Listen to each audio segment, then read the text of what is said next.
નમસ્કાર. Checkpost live Nadiad.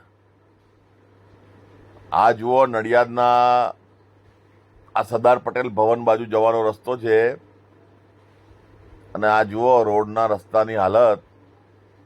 આ પાટાપિંડી કર્યા પછી ભૂપેન્દ્રભાઈ પટેલ અહીં નડિયાદમાં આવ્યા પછી પાટાપિંડી પછીનો રોડ કેવો ઉખડી ગયો છે. જુઓ આ જુઓ જુઓ કેવા ખાડા છે. જુઓ જુઓ લોકો કેવી રીતે જાય છે. કશું બોલવા તૈયાર નહીં, પણ લોકો કશું ખબર નહીં શું છે. પબ્લિકના મારું એવું થઈ ગયું છે કે સારું બોલીશું તો કઈ મેળ તો પડતો નહીં. આ જુઓ 25મી તારીખે આવેલા મુખ્યમંત્રી શ્રી નડિયાદ. આ બધે પાટાપિંડી કરેલી, બરાબર, ડામર ને બધું નાખીને બધું એ કરીને. શું થયું? લો, કશું નહીં. એવું ને એવું જ છે. ફરી હતું એવું ને એવું થઈ ગયું.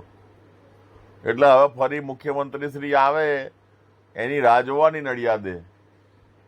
વર્ષ, 2 વર્ષ, 3 વર્ષ પછી ફરી કોઈ કાર્યક્રમમાં આવે ત્યારે રોડ બનશે. હવે આ પાટાપિંડી થશે ત્યાં સુધી લોકોના ખાડામાં જ કૂદાકૂદ કરવી પડશે.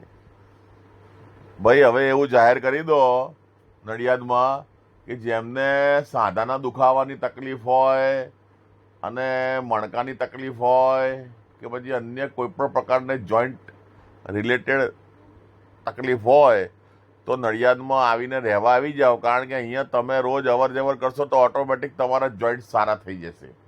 તમારા ડૉક્ટર પાસે જવાની જરૂર નહીં પડે. તમારા કેસના રૂપિયા બચી જશે, દવાના રૂપિયા બચી જશે અને ઓટોમેટિક તમને સારું થઈ જશે. અને અધૂરામાં પૂરું તમને ડાન્સ કરતા આવડી જશે. કારણ કે એકચ્યુઅલી આ one type of dancing road છે. ઓટોમેટિક ડાન્સ કરતા તમે શીખી જાઓ એવી વાત છે આ તો.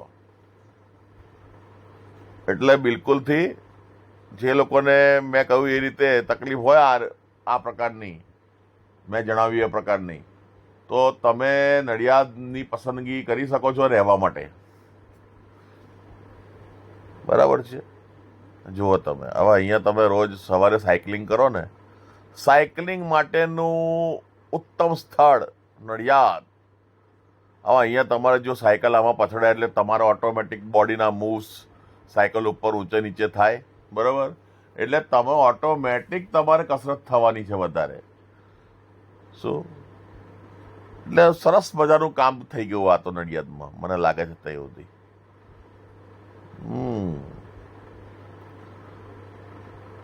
બહુ સરસ. એટલે નડિયાદની જનતાને ખૂબ જ અભિનંદન કે તેમને આ ખાડાવાળા રોડો પરથી અવર જવર કરવી પડે છે. હજુ તમે બોલશો નહીં, હજી ચૂપ રહેજો તો હજી 5-5 ફૂટ 10-10 ફૂટ પોળા ખાડામાંથી જ્યારે જવું પડશે, પસાર થવું પડશે, ત્યારે આપણે આનંદની લાગણી વધુ થશે અને વધુ પ્રશંસા પ્રાપ્ત થશે. બરાબર છે. જય હિન્દ, જય ભારત.